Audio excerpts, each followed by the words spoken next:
देखिए, मैंने आज सबको यहाँ बुलाने की एक ख़ास वजह है। कई दिन से इस बात का अंदेशा लगाया जा रहा है और मैं कई बार इस बात को दोहरा भी चुका हूँ कि अभी यहाँ पर कुछ ऐसे अधिकारी हैं इस मंडल में जिनके रहते निष्पक्ष चुनाव नहीं हो सकता। चुनाव आयोग में भी इस बात की शिकायत कर दी गई है और आगे भी कर रहे हैं, जो भी तरीक़ा उसका मुमकिन है उसके थ्रू। कल एक वाक़या पेश आया। एक मज़बूत वर्कर हैं, एक मज़बूत ज़िम्मेदार समाज के लोग हैं। उनमें से कई लोगों के घर पुलिस की दबिश पहुंची और कल पार्टी ऑफिस से निकलते वक्त एक हमारे बाबर खां अफरीदी हैं, उन्हें एसओजी की टीम गिरफ्तार करके ले गई। और गिरफ्तारी तो मैं उसे नहीं कहूँगा, ये कहूँगा कि इलीगल डिटेंशन। उन्हें उठा कर ले गई और मोटरसाइकिल पर बिठाल के 2 आदमी आगे पीछे बैठ के उन्हें ले गए। उसके बाद जब उनके लोग एसओजी दफ्तर गए, समाजवादी पार्टी के खुद जिम्मेदार एसओजी दफ्तर गए, तो इस बात के लिए मना कर दिया गया कि हम किसी को नहीं लेके आए।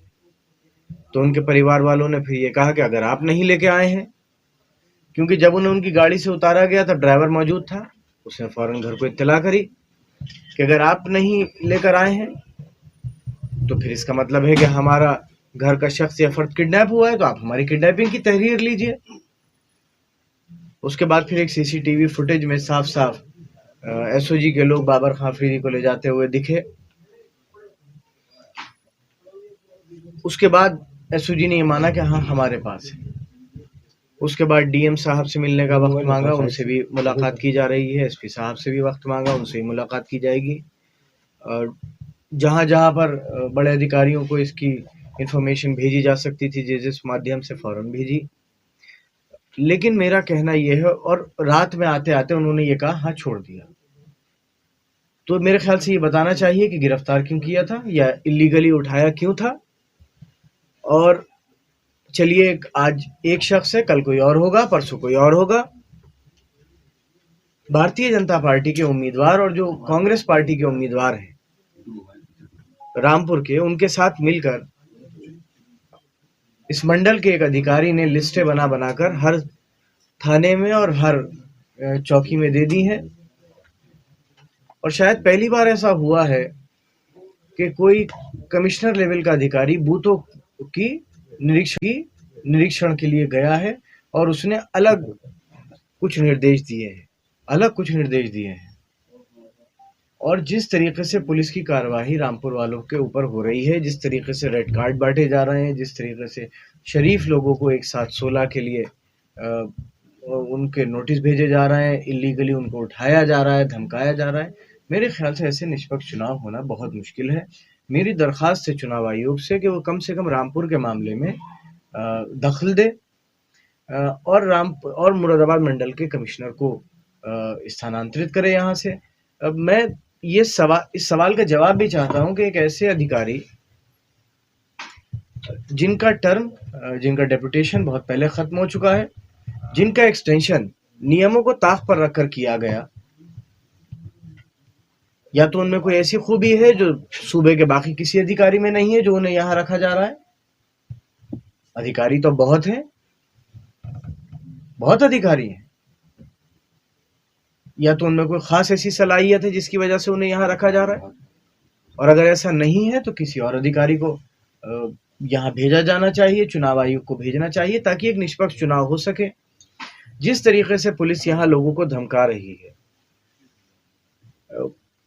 एक तरफ हम इस बात को कहते हैं कि लोग चुनाव के इस पर्व में ज्यादा से ज्यादा वोट डालें, लेकिन जिस तरीके का दहशत का माहौल रामपुर में बनाया जा रहा है, 40 और 50 हजार लोगों को रेड कार्ड और इलीगली गिरफ्तार करके और मुचल के भेजकर और वारंट भेजकर, मेरे ख्याल से यहाँ पर पोलिंग परसेंटेज के घरों से वोट डालने निकलेगा ही नहीं, डर से।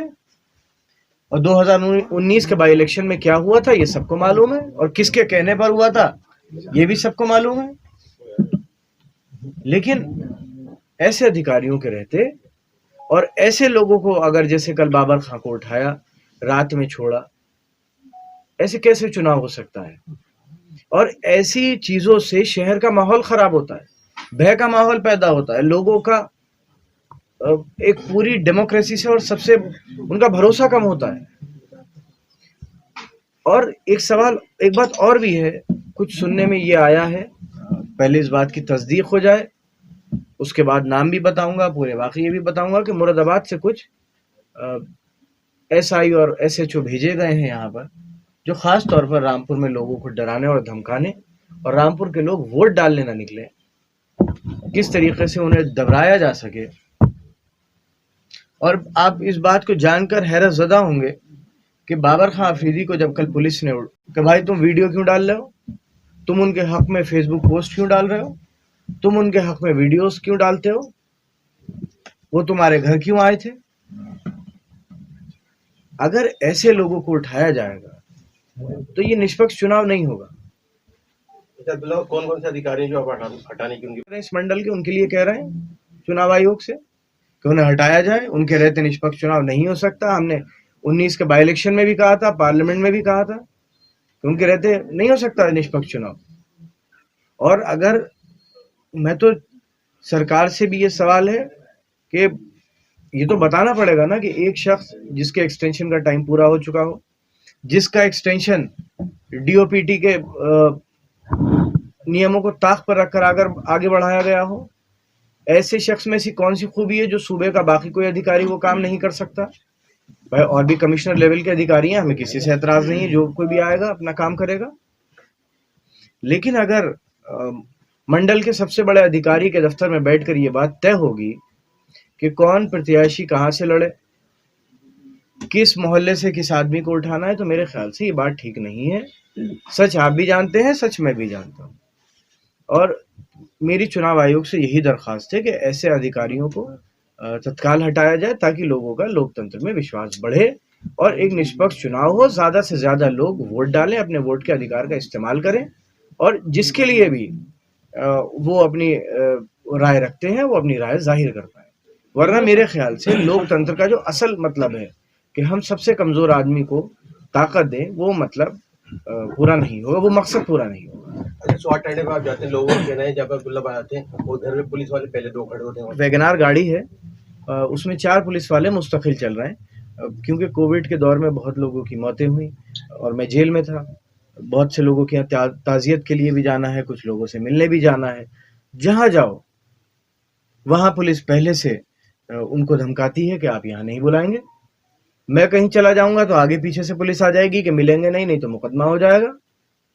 उसके बाद जो परसों का एक वीडियो आपने देखा होगा, उसमें जो मैं लोगों से मिल रहा हूँ, मास्क लगे हुए 4-5 आदमी हैं, 3-4 गाड़ियां हैं। मैं उनसे जो साहब मुझे ठोक रहे हैं उनके खुद के मास्क नहीं लगा था, जो उनके साथी थे उनके मास्क नहीं लगा था। वो अपनी पुलिस की गाड़ियां भी मेरी गाड़ियों में गिर रहे हैं। बराबर में बारात आई है, उसकी गाड़ियां भी कह रहे साहब ये आपकी, मैंने जाइए साहब देख लीजिए। इस बात को मानूं, मुझे उम्मीद है कि चुनाव आयोग मेरी बात का संज्ञान लेगा। टांडा में क्या कुछ लोगों पे बराबर में बारात आई है, उसकी गाड़ियां भी कह रहे साहब ये आपकी, मैंने जाइए साहब देख लीजिए। इस बात को मानूं, मुझे उम्मीद है कि चुनाव आयोग मेरी बात का संज्ञान लेगा। टांडा में क्या कुछ लोगों पर मुकदमे भी दायर किए गए। देखिए, रामपुर में मुकदमों को मजाक बना दिया गया है पूरे जिले में, चाहे वो रामपुर शहर हो, चाहे वो स्वाटांडा हो, चाहे वो चमरहुआ हो, चाहे वो बिलासपुर हो, चाहे वो शाहबाद। बस आप ये समझ लीजिए, लोग ऐसा माहौल है जैसे एक अनडिक्लेयर्ड इमरजेंसी हो रामपुर। दुल्ला भाई, इस बार जो चुनाव बाधित करने वाले लोगों ने 5 लाख का जुर्माने का भी प्रावधान किया है। अच्छा, बाधित करने वाले कौन है, उनकी आपने बैकग्राउंड चेक किया है कभी? जो बाधित करने वाले लोग हैं उनका बैकग्राउंड अगर आप चेक करेंगे तो वो आपको सब एक ही पार्टी के मिलेंगे। क्यों? क्योंकि पूरी तैयारी है कि इनका कोई ना वर्कर निकले, ना इनके कोई लोग निकले। और उन लोगों का जब आप बैकग्राउंड चेक करें तो ये देखें क्या उनके पूरे खानदान में भी कभी कोई 151 में जेल गया है या नहीं गया है, ये भी जरूर देखें। सही बात यही है, सही बात यही है।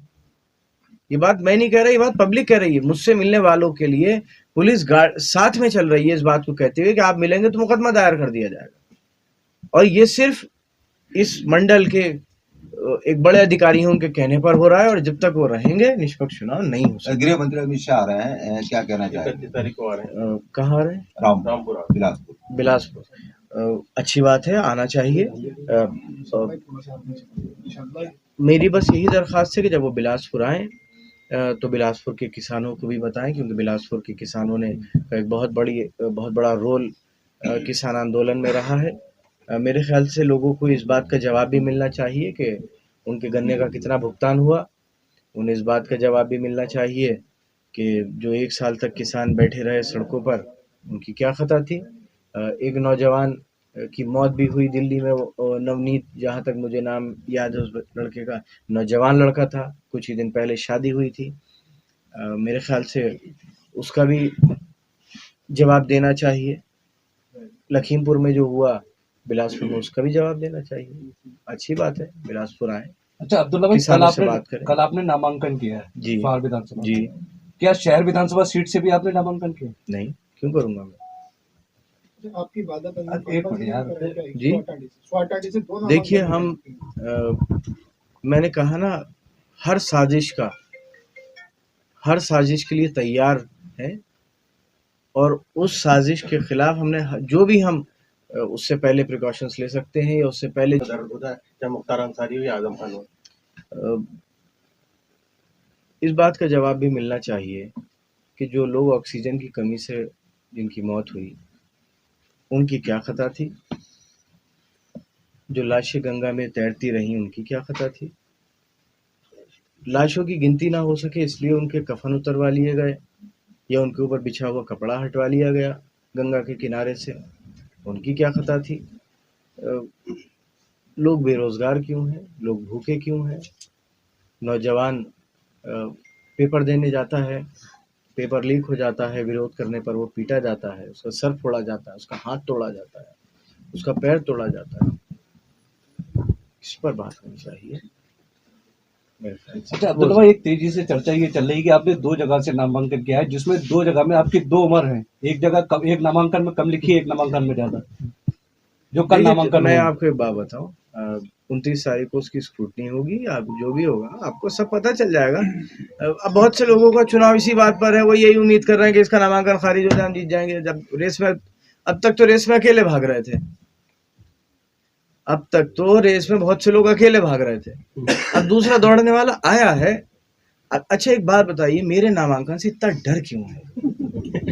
क्यों डरे हुए इतना? उन्हें पता है 10 मार्च को क्या होगा, इतना डरे हुए नामांकन से। चुनाव लड़ने से इतना नहीं डर रहे, नामांकन से इतना डर रहे हैं। क्यों इतना डर है नामांकन से? भाई मैं एक बार इलेक्शन लड़ा हूं, एक बार जीता हूं, छोटा सा आदमी हूं, कोई बहुत बड़ा नेता नहीं हूं, कोई बहुत बड़ी पोस्ट पर नहीं रहा हूं। इतना डर है, मेरा नामांकन ना हो गया, इतना बड़ा इशू हो गया, डरे हुए हैं उससे। क्यों डर रहे हैं इतना नामांकन से? हैं? वो पहले से नामांकन पे आपत्ति लगाएंगे ना। अरे भाई चुनाव लड़ो, जनता के बीच जाओ, जनता के मुद्दों पर बात करो, जनता के बीच जाओ ना भाई। अगर मैं गलत होऊंगा तो जनता मुझे सबक सिखाएगी, अगर आप गलत होगे तो आपको सबक सिखाएगी। इतना डरे हुए जनता के बीच नहीं जाना चाहते, क्यों? बस नामांकन इसका किसी तरीके से हो जाए और हम जीत जाए। इलेक्शन लड़िए, मुकाबला कीजिए, ऐसी बातों से अच्छा मैसेज नहीं जाता। जो राय दुनिया की उन लोगों के बारे में है वो और पुख्ता होती है। इलेक्शन लड़िए, नामांकन है, मैंने भरा है, लेकिन नामांकन को एक बिना वजह का इशू बना देना है तो बहुत अच्छी बात नहीं है।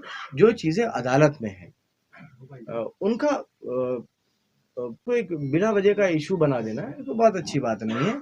जो चीजें अदालत में है उनका पब्लिक डोमेन में ज्यादा जिक्र करना बेहतर बात नहीं है। और जब अगली बार ये नामांकन वाले कोई साहब मिले तो कहना कि इतना मुझसे चुनाव लड़ने से क्यों डर रहे हो भाई।